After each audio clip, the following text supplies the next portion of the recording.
à toutes et à tous, bienvenue dans cette nouvelle vidéo, mais cette fois pas dans une critique de film, mais pour parler de comics, plus précisément une trilogie de comics qu'on appelle les Deadpool Massacres, ou la Massacrologie. C'est une série de 3 comics, mais aussi de nouveaux récents, mais originellement c'était qu'une trilogie, sur en gros Deadpool qui massacre d'abord l'univers Marvel, comme on peut le voir là, donc un univers pas à la Terre 616 originale. Ensuite il massacre les classiques, je reviendrai pourquoi après. Puis il massacre les autres Deadpool.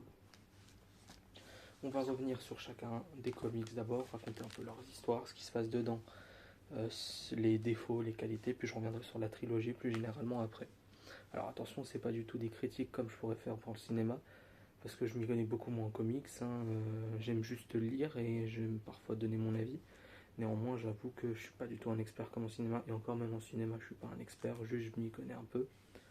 Donc on va faire ça tranquillement et je vais juste vous donner mon avis. Donc on va commencer avec le premier, Deadpool massacre l'univers Marvel. C'est en gros on a dedans du coup Deadpool qui est manipulé par un homme qui s'appelle Psycho Man, qui va en gros le pousser à attaquer d'abord les héros, mais au final il va attaquer tout le monde, les héros, les méchants, tout le monde, dans le but de les libérer des créateurs justement, donc les auteurs Marvel. C'est Deadpool, donc c'est très méta, c'est brisage de quatrième mur. C'est un comics d'abord en termes de dessin, ça passe, c'est pas le meilleur que Marvel ait jamais fait, mais c'est pas non plus moche. En termes de scénario, c'est totalement débile. Évidemment que Deadpool ne peut pas massacrer l'univers Marvel, mais pourtant dans le comics s'ils arrivent. Ils font au fur et à mesure, en commençant par les 4 Fantastiques, la première maison de Marvel, mais en tant que tel, ça tiendrait pas la route. Rien que Spider-Man, par exemple, il pourrait pas le tuer, et c'est sans compter les personnages cosmiques comme Thanos, Galactus ou autres. C'est évidemment stupide, mais il faut se mettre dans la tête que c'est stupide justement. Et une fois là, on apprécie déjà plus le comics. Ça devient aussi assez jouissif, même si au final ils vont pas si loin dans les meurtres ou autres, comparé par exemple aux deux autres. C'est plutôt sympathique à lire. En vrai, en one shot, ça serait peut-être limite mieux que tout ça. On peut le lire sans lire les autres. C'était franchement plutôt sympa. La fin était plutôt bien aussi, je trouve. Un peu drôle le fait qu'on finisse sur lui qui potentiellement massacre les auteurs Marvel. On a quand même des moments forts, par exemple quand Charles Xavier, donc Professeur X, lit dans la tête de Deadpool et découvre toute la vérité. C'était plutôt sympa. Mais sinon, c'est assez bien oubliable et très irréaliste. J'invite quand même à le lire en one shot potentiellement, pas forcément besoin de lire les autres. C'est plutôt cool. Et j'avoue, par contre, ça c'est personnel, en fait, je suis pas très fan de Deadpool. Dans les films, ça passe encore, mais dans les comics, je sais pas, j'arrive pas à apprécier le personnage et son humour.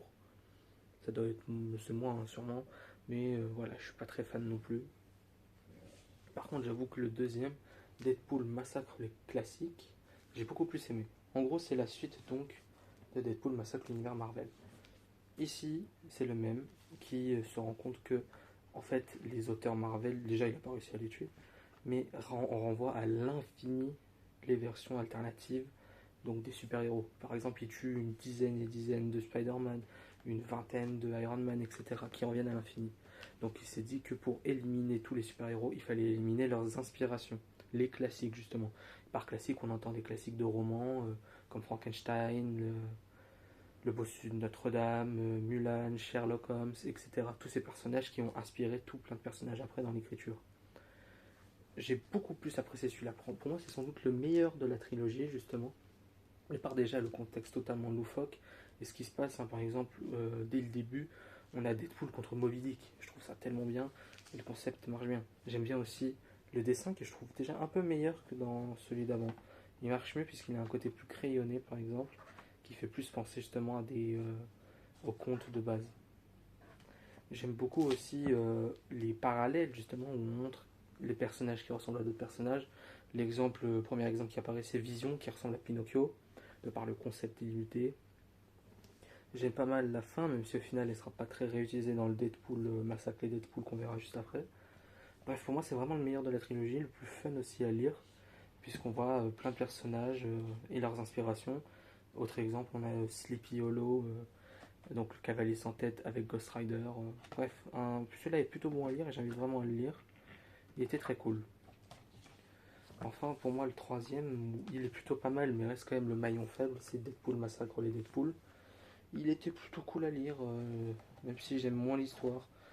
En gros, ici, on suit le Deadpool de la Terre 616, donc le Deadpool original que nous on connaît, qui apprend que ce Deadpool, justement, qui a massacré donc les classiques et l'univers, essaye de tuer tous les Deadpool, parce qu'il pense que tous les Deadpool sont à l'origine de tout. Que c'est Deadpool qui a en fait inspiré tout, puisqu'il a connaissance du quatrième mur. Je trouve que marche moins déjà dans l'idée que les autres. Parce que non, évidemment que Deadpool, c'est pas le centre de l'univers à chaque fois. Mais aussi, je trouve qu'on s'attache déjà moins au personnage, que c'est moins drôle, moins intéressant.